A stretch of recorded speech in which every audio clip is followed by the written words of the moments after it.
ULI, Urban Land Institute, façonne l'avenir de notre environnement urbain et immobilier à travers le monde, et ce depuis 1936.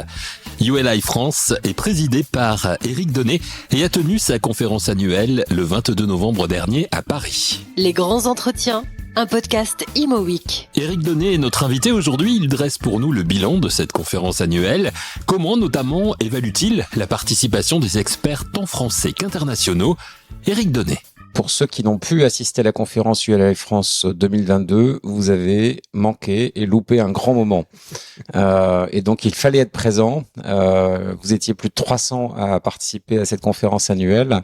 Déjà après avoir été plus d'une centaine à participer au mois de septembre dernier au sommet des Product Council, donc la synthèse des travaux qui sont menés par l'ensemble des membres du ULI en France. Je vous rappelle qu'on a une communauté d'un peu plus de 800 membres du ULI en France, près de 50 000 dans le monde, qui travaillons à la fabrique de la ville. Donc déjà, dans un premier temps, cette conférence annuelle, pour ceux qui n'ont pas pu y participer, vous avez loupé un grand moment.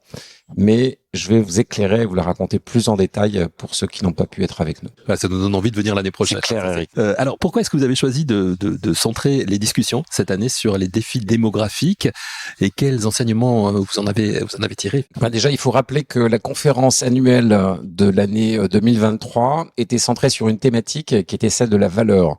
La valeur de l'immobilier, la valeur de nos actifs, avec pas simplement une vision, un regard sur la valeur financière, d'expertise, ou de fluidité sur un marché, mais aussi sur les valeurs d'usage. Très clairement, dans les travaux de l'ensemble des membres du LI, ce qui est né de ces réflexions autour de la valeur est aussi un prisme de beaucoup plus long terme qui fait qu'on construit aujourd'hui de l'immobilier, bien évidemment, pour les personnes, les gens qui vont utiliser cet immobilier à long terme demain. Faire une connexion avec la démographie nous semblait vraiment naturel. Je pense que l'on ne se soucie plus assez de la destination et de ce pour qui on construit cette ville. Donc le comment et le pourquoi, c'est ce qu'on voulait remettre au centre des débats.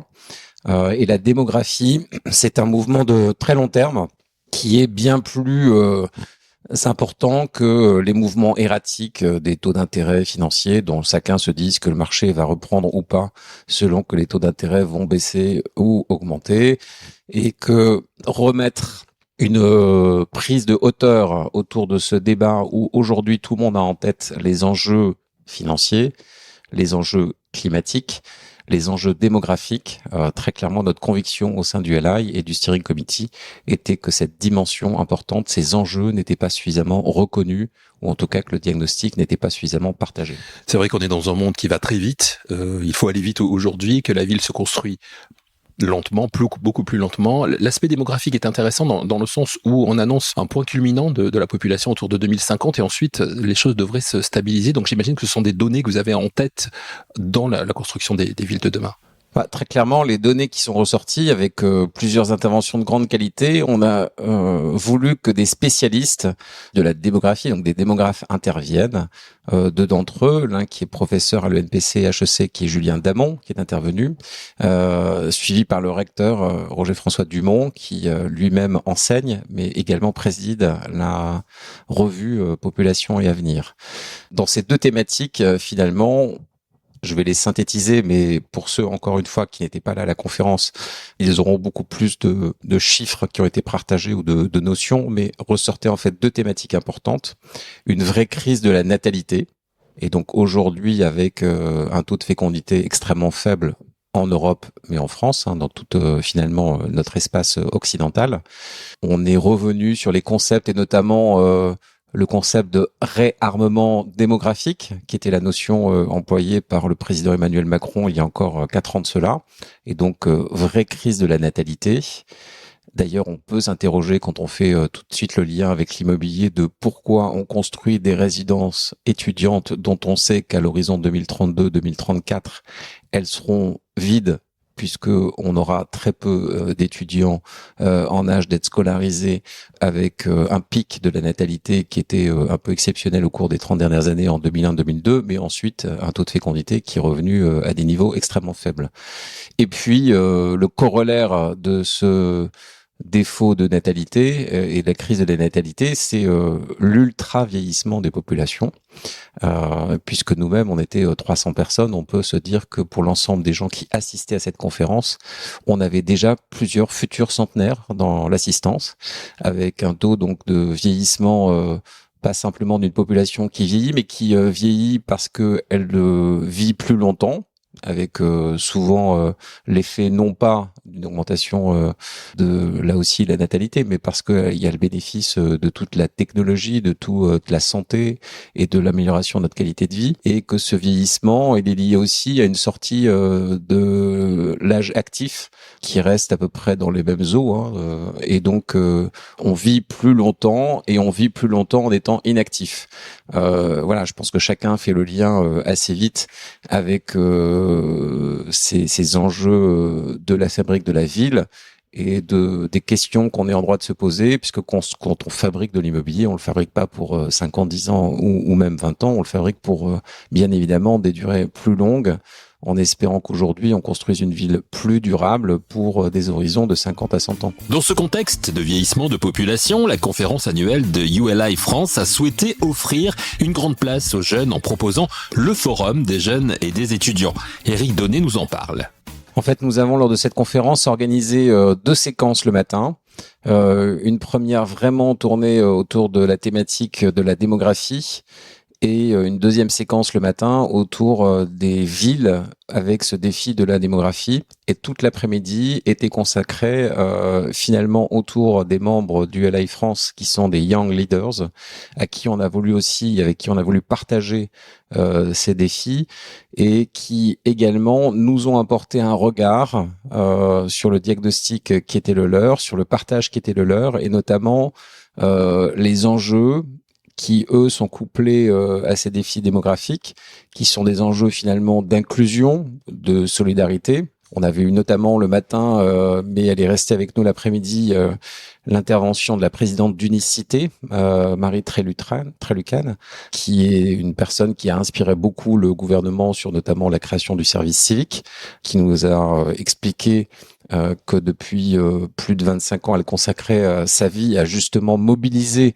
la jeunesse et l'énergie autour d'un projet de société. Mais on a eu également le président de la Cité des Jeunes de Bagnolet, qui est intervenu et qui en fait nous a expliqué en quoi Moussa, parce que c'est son prénom, œuvrait pour le développement de sa ville, sans avoir néanmoins un rôle finalement dans la gouvernance de la ville sur le plan politique, mais qu'il avait aujourd'hui défini avec son association une responsabilité politique, et où il voulait être partie prenante du développement et de la fabrique de la ville.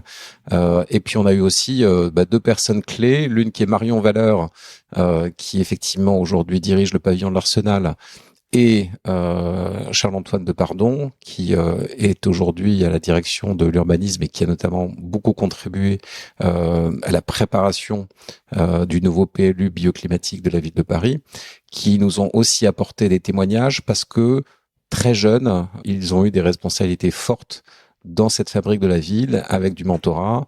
Marion Valère qui nous rappelait notamment le mentorat de Jean-Louis Mimissica, ou Charles-Antoine Depardon, celui de Emmanuel Grégoire, pour nous exposer finalement comment ils avaient été associés à ces réflexions et comment ils avaient pu aussi largement contribuer à faire changer la donne. Alors justement, à travers les discussions qu'il y a eu sur le logement, sur la fabrique de la ville, quelles solutions émergent aujourd'hui pour garantir que nos villes vont pouvoir continuer à accueillir des habitants dans les années à venir? Justement, on est revenu aujourd'hui sur ces défis. Le matin même, Robin Rivaton, qui a été le keynote speaker sur l'introduction de la 2e séquence, a mis en exergue le fait que, par exemple, on était aujourd'hui dans des années où on fabriquait insuffisamment de logements, et je vais qualifier ça de logements utiles, pour répondre aux exigences d'urbanisation, puisque le monde est de plus en plus avec des populations qui sont urbaines. Plus de 60% de la population vit en ville, et avec un taux qui va en augmentation croissante, mais qu'également cette fabrique, par exemple, de nouveaux logements, s'était faite et avec une production qui pour partie était inadéquate et pour laquelle on rappelle notamment qu'au cours des 10 dernières années, on a fabriqué plus d'1 million de logements neufs qui sont aujourd'hui vacants. Et qui ne correspondait pas finalement à un besoin ou à un souci des futurs occupants, utilisateurs, locataires ou même propriétaires. C'est effectivement quelqu'un comme Catherine Sabat réagissait, qui a participé à la création d'Idéal, un institut de recherche justement tourné autour du logement et de l'immobilier résidentiel. Elle réagissait en se disant que c'est cette inadéquation, il fallait bien qu'on trouve un usage sur ces futurs logements. On est effectivement pour l'ensemble des gens qui nous écoutent dans ce dilemme de faire des choix qui sont des choix de long terme, mais où souvent l'injonction économique ou même politique nous pousse dans de mauvais choix.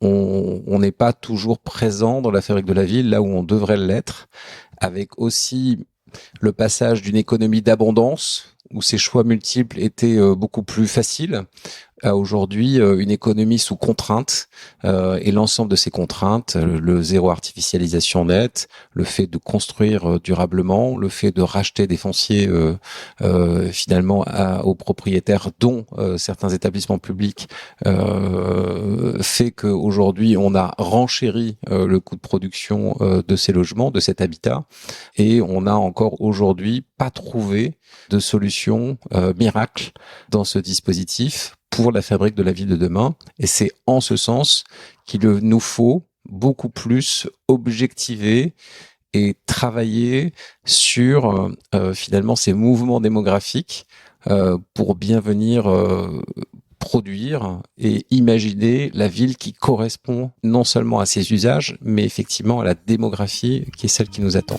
Dans ce défi démographique qui nous attend, les pouvoirs publics politiques ne prennent-ils pas en compte ces éléments importants ou en tout cas ne s'en préoccupent-ils pas suffisamment alors qu'il y a urgence à le faire? Qu'en pense Éric Donnet? Oui, là je vais citer en fait Jean-Christophe Romandin qui est intervenu dans la deuxième table ronde sur les ULI Talks, qui très clairement a mis en exergue que dans ses échanges récents avec le dernier patron de celui qui avait été le patron de la Datar, Bernard Attali, il avait lui-même reconnu que le mouvement de décentralisation, on avait probablement trop compté sur les élus locaux qui ont le pouvoir et la décision finalement du permis de construire, de pouvoir imaginer prendre des décisions à leur échelle qui étaient les meilleures pour la collectivité, mais que probablement l'armature qui était celle à l'échelle nationale qu'apportait la Datar, cette armature aujourd'hui, elle nous manquait, elle nous faisait défaut. Et c'est vrai qu'on a aujourd'hui besoin de retrouver ce cadre, cette armature globale, puisque c'est le mot qu'il a employé, tout en continuant aussi à pouvoir rendre responsable et en capacité d'agir finalement les élus, les décideurs politiques qui, à leur échelle, sont ceux qui guident l'intérêt général. On évoquait les jeunes tout à l'heure, les jeunes que vous avez invités, les étudiants qui étaient présents sur la conférence. Vous avez senti qu'ils étaient impliqués, qu'ils se sentaient impliqués? Est-ce qu'ils ont été force de proposition, par exemple? Alors, les jeunes sont éminemment force de proposition. Je rappelle également que ULI a lancé l'année dernière un programme qui s'appelle Urban Plan, qui nous a d'ores et déjà permis d'intervenir au sein de plusieurs lycées ou universités, finalement au travers d'un jeu, un game, qui a été mis en place par Urban Land Institute et qui fait l'objet d'un mécénat en fait d'ailleurs de plusieurs entreprises ou de plusieurs personnes physiques. Urban Plan a déjà aujourd'hui contribué à former plus de 500 jeunes.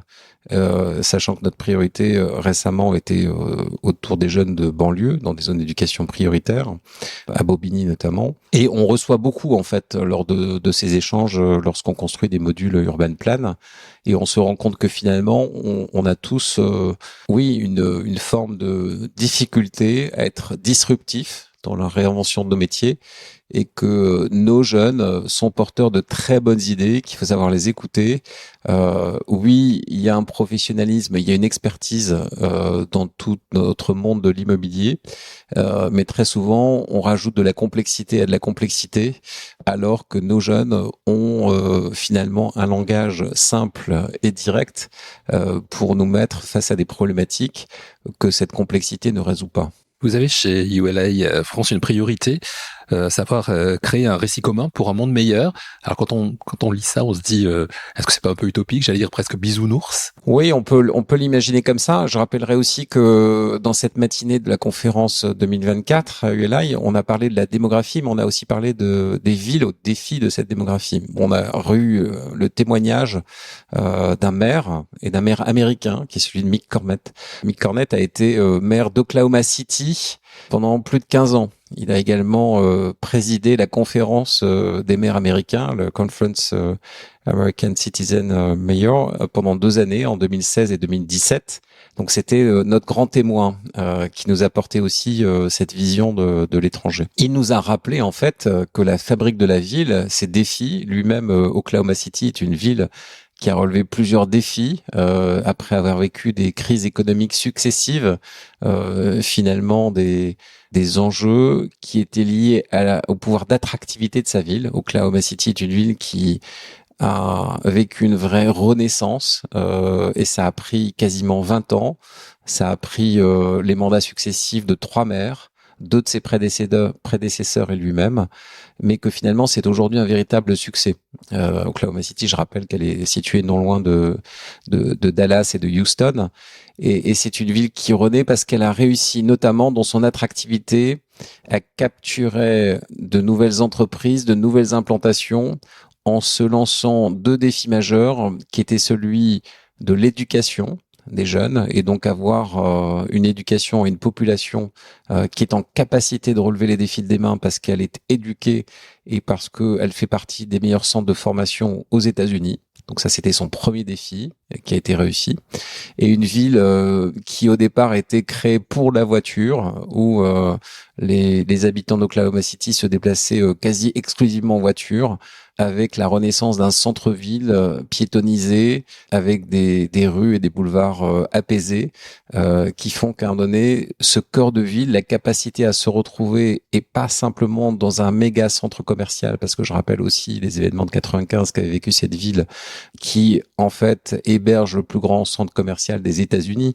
Elle a aussi réussi un défi quasiment touristique, où il nous a dit que le deuxième indicateur, c'était justement aussi d'avoir créé plus de 40 hôtels dans sa ville, non pas juste pour en faire du tourisme, mais pour qu'à un moment donné, dans ce pouvoir d'attractivité, on ait la capacité d'accueillir des gens qui ne sont pas nécessairement résidents, mais qui sont là pour des courts séjours, des moyens séjours, pour y travailler, pour effectivement aussi un phénomène de loisirs, mais que Oklahoma City est une ville aujourd'hui qui renaît par ces 2 critères, la formation de ses jeunes et son pouvoir d'attractivité. Et aujourd'hui, en ayant la capacité de relever des enjeux d'implantation d'entreprises aux États-Unis, alors qu'elle n'a pas en fait sur le plan territorial, géographique, un pouvoir d'attraction naturel comme peuvent l'avoir certaines villes de la côte est ou de la côte ouest.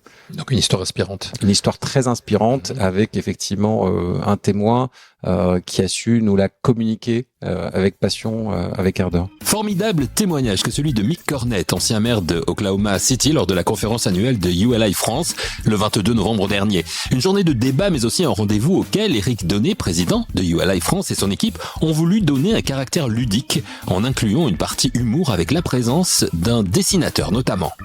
Oui, en fait, sur une idée qui était de pouvoir, au fur et à mesure du déroulé de cette conférence, avoir des interventions ponctuelles d'Eric Tran, donc qui est à la fois quelqu'un qui capte le dessin et qui transforme dans une caricature positive, mais qui exprimait de façon très synthétique ce qu'il avait lui compris des échanges et qui nous le restituait sous une forme humoristique et effectivement très caricaturale, très imagée.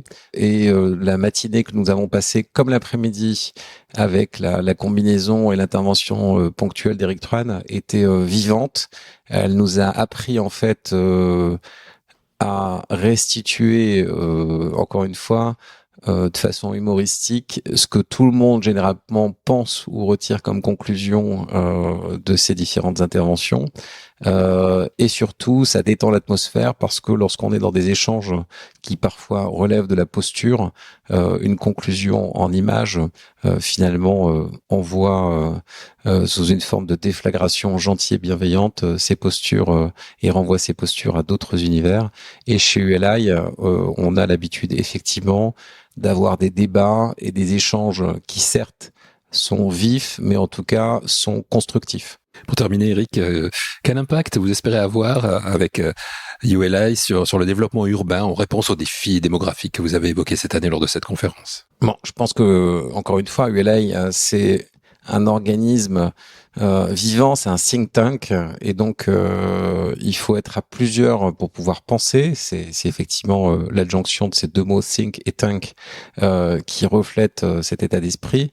On sait qu'on a des défis qu'il nous faut relever, et pas simplement à l'échelle de la France ou de Paris. On est beaucoup plus intelligent à plusieurs sur ces défis. On a vu que les défis aujourd'hui étaient finalement assez mutualisés et assez similaires entre villes, et que justement c'est ce qu'apporte la communauté ULI. Les défis de villes comme Lagos au Nigeria ou de villes en Inde comme Bombay ou Calcutta, puisqu'on a eu aussi le témoignage du directeur général de Heinz en Inde sur les défis qui étaient les siens. On voit qu'on a beaucoup de similitudes, mais que très souvent on cherche finalement à réinventer la roue à notre propre échelle, alors que finalement on peut trouver matière et recettes dans d'autres pays qui ont eu les mêmes défis à relever bien avant nous.